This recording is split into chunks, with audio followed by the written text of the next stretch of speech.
Assalamualaikum warahmatullahi wabarakatuh. Perkenalkan, nama saya Rizky Pratama Setiawan dengan NIM 201030101082. Di sini saya akan menjelaskan anatomi dan sistem urinaria dan genitalia. Yang pertama yaitu anatomi. Ginjal. Ginjal merupakan sepasang organ yang penting yang memiliki tugas utama untuk menyaring dan membuang limbah seperti racun melalui urin. Masing-masing bagian ginjal memiliki pekerjaannya tersendiri, akan tetapi setiap bagian ginjal tersebut bekerja sama, berkesinambungan, dan mendukung satu sama lain. Ginjal berbentuk mirip kacang dan terletak di punggung. Ukuran ginjal orang dewasa normal kira-kira sebesar kepala tangan dengan berat kurang lebih 135-170 gram. Selain berfungsi untuk menyaring darah dan mengeluarkan limbah dan racun, organ ini juga berperan penting dalam menjaga keseimbangan asam basa darah, mengatur jumlah cairan dan elektrolit dalam tubuh, menghasilkan sel darah merah, mengendalikan tekanan darah, serta memelihara kekuatan tulang. Secara umum, anatomi ginjal manusia terdiri dari beberapa bagian. Yang pertama yaitu kontak ginjal. Kontak ginjal atau korteks ginjal atau korteks renalis merupakan bagian ginjal yang paling luar. Bagian ini merupakan lapisan jaringan lemak yang berfungsi untuk melindungi bagian dalam ginjal. Yang kedua yaitu medula ginjal, merupakan jaringan halus yang terdapat di dalam ginjal. Struktur medula terdiri dari piramida ginjal yang meliputi nefron dan tubulus. Kemudian pelvis ginjal. Pelvis ginjal merupakan bagian ginjal yang terletak di lapisan paling dalam. Bagian ginjal ini terbentuk seperti corong yang berfungsi sebagai saluran untuk menghubungkan ginjal dan kandung kemih. Yang keempat adalah nefron. Nefron adalah bagian penting dari ginjal. Nefron terletak di sepanjang korteks hingga medula. Bagian ini berfungsi untuk mengambil nutrisi dan cairan di dalam darah agar tidak terbuang dan menyaring limbah hasil metabolisme serta racun di dalam darah agar tidak menumpuk di dalam tubuh. Nefron merupakan bagian terkecil ginjal, namun jumlahnya sangat banyak. Setiap ginjal memiliki nefron sekitar 1 juta nefron dan masing-masing memiliki struktur internal sendiri. Nah, selanjutnya pembentukan urin. Biasanya pembentukan urin terdiri dari 3 tahap, yaitu filtrasi atau penyaringan, reabsorpsi atau penyerapan kembali, dan augmentasi atau sekresi atau pengumpulan. Yang pertama yaitu filtrasi. Proses pembentukan urin yang satu ini dilakukan dengan bantuan dari ginjal. Setiap ginjal memiliki 1 juta nefron, yaitu tempat pembentukan urin. Pada waktu tertentu, sekitar 20%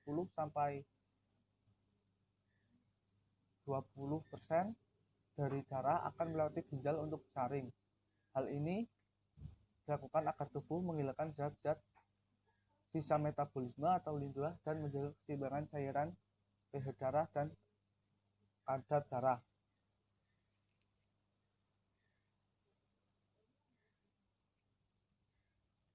Tahap ini juga terjadi di badan Malpighi yang terdiri dari glomerus dan kapsul Bowman. Glomerus bertugas menyaring air, garam, glukosa, asam amino, uretra, dan limbah lainnya agar dapat melewati kapsul Bowman. Hasil penyaringan kemudian disebut dengan urin primer. Urin primer, termasuk urea di dalamnya, adalah hasil dari amonia yang sudah terakumulasi, dan hal ini terjadi ketika memproses asam amino dan disaring oleh glomerus.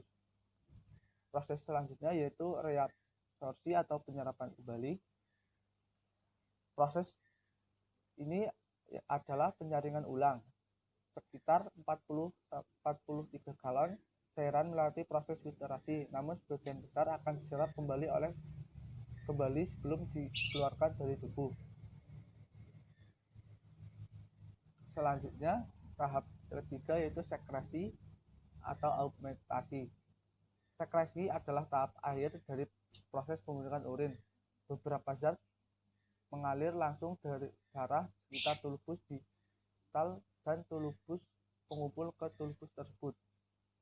Tahapan ini juga bagian dari mekanisme tubuh untuk menjaga keseimbangan pH asam basa dalam tubuh. Ion kalium, ion kalsium, dan amonia juga melewati proses sekresi. Seperti beberapa obat, hal ini juga dilakukan agar senyawa dalam darah juga tetap seimbang. Proses ini juga dilakukan dengan meningkatkan sekresi zat seperti kalium dan kalsium ketika kontraksinya tinggi. Selain itu, penyerapan kembali atau reabsorpsi juga ditingkatkan dan mengurangi sekresi ketika kontraksi rendah. Nah, selanjutnya yaitu sistem anatomi genitalia. Yang pertama, genitalia pada perempuan. Organ genitalia dibagi menjadi dua, yaitu genitalia eksterna atau alat reproduksi yang dapat dilihat dari luar, dan genitalia interna atau anatomi yang berada di dalam tubuh. Genitalia eksterna terdiri dari mons pubis atau mons veneris atau lapisan lemak di bagian anterior simfisis pubis pubertas dan ditumbuhi rambut pubis. Kemudian yang kedua labia mayora, yang ketiga labia minora, yang keempat klitoris, yang kelima lubang kemih atau officium uretra externa, yang keenam vestibulum atau serambi, yang ketujuh yaitu introitus atau officium vagina, yang ke-8 hymen atau selaput darah, yang ke-9 yaitu perineum atau perampang. Nah, selanjutnya genitalia interna pada perempuan. Yang pertama vagina atau liang, saluran yang menghubungkan vulva dengan rahim. Letaknya di antara saluran kemih dan liang dubur. Di bagian ujung atasnya terletak mulut rahim. Ukurannya panjang dinding depan 8 cm, dinding belakang 10 cm. Bentuk dinding dalamnya berlipat-lipat disebut dengan regua, sedangkan di tengahnya ada bagian yang lebih keras disebut dengan columna regarum. Selanjutnya uretrus atau rahim, jaringan otot yang kuat, bagian luarnya ditutupi oleh peritorium, sedangkan rongga dalamnya dilapusi oleh mukosa rahim.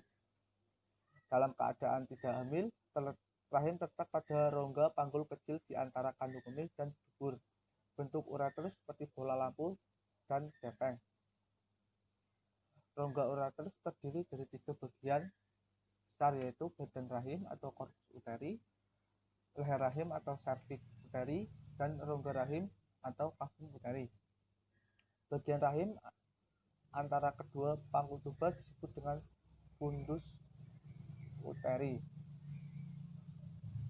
Fungsi utama rahim yaitu untuk siklus haid, tempat janin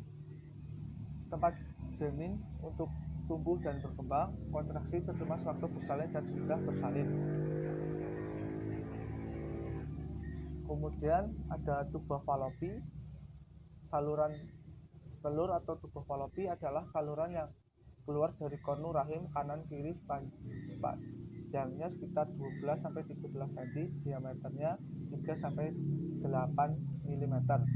Fungsinya sendiri untuk menangkap ovum yang melepaskan saat ovulasi sebagai saluran dari spermatozoa, ovum, dan hasil konsepsi. Tempatnya terjadi konsepsi, tempat pertumbuhan dan kembangnya hasil konsepsi sampai mencapai bentuk blastula yang siap melakukan implan. Kemudian selanjutnya ovarium. Ovarium sendiri terdapat dua indung telur kanan dan kiri, dilapusi oleh mesovarium dan tergantung di belakang ligamentum latum. Berbentuk seperti buah almond, sebesar ibu jari tangan atau jempol, berukuran 2-5 cm. Ovarium juga disebut dengan indung telur, mempunyai 3 fungsi, yaitu memproduksi ovum, memproduksi hormon estrogen, dan memproduksi hormon progesteron. Selanjutnya, anatomi genitalia pada pria. Bagian eksternal yang pertama yaitu ada penis yang terdiri dari akar, badan, dan glans. Kemudian ada skrotum. Skrotum merupakan kantung yang berisi testis. Fungsinya sendiri melindungi testis berjumlah pasang yaitu skrotum kanan dan kiri. Dinding skrotum tidak mengandung lemak subkunta rambut tetapi mengandung sedikit otot. Selanjutnya bagian internal yaitu ada testis yang berjumlah 2 terletak di dalam kantong skrotum berbentuk seperti telur. Testis terdiri dari belahan-belahan yang bernama lobulus testis. Testis sendiri dibungkus oleh tunika albuginea, tunika vaginalis, yang memungkinkan masing-masing testis dapat bergerak bebas di dalam skrotum. Kemudian ada epididymis yang merupakan saluran panjang berkelok-kelok yang menapal di bagian testis. Panjangnya sendiri mencapai 7-10 cm. Fungsinya untuk saluran penghantar testis, mengatur sperma sebelum diejakulasi dan memproduksi semen. Yang ketiga ada vas deferens, merupakan saluran yang membawa sperma dari epididymis. Saluran ini berjalan ke bagian belakang prostat, lalu masuk ke dalam uretra dan membentuk ductus ejaculatoris. Yang keempat ada vesicula seminalis, yang merupakan kantong kecil berbentuk tidak teratur, panjangnya 5-10 cm. Fungsinya sendiri untuk mensekresi cairan basah yang mengandung nutrisi dan merupakan sumber makanan bagi sperma. Yang kelima ada kelenjar prostat. Letaknya di kandung kemih, di dalam pinggul dan mengelilingi bagian tengah dari uretra. Biasanya ukurannya sebesar walnut dan akan membesar sejalan dengan bertambahnya usia. Yang keenam ada uretra. Uretra sendiri memiliki 2 fungsi. Yang pertama yaitu bagian dari sistem kemih yang mengalirkan air kemih dari kandung kemih, dan bagian dari sistem reproduksi yang mengalirkan semen. Itu saja yang dapat saya jelaskan, kurang lebihnya saya mohon maaf. Assalamualaikum warahmatullahi wabarakatuh.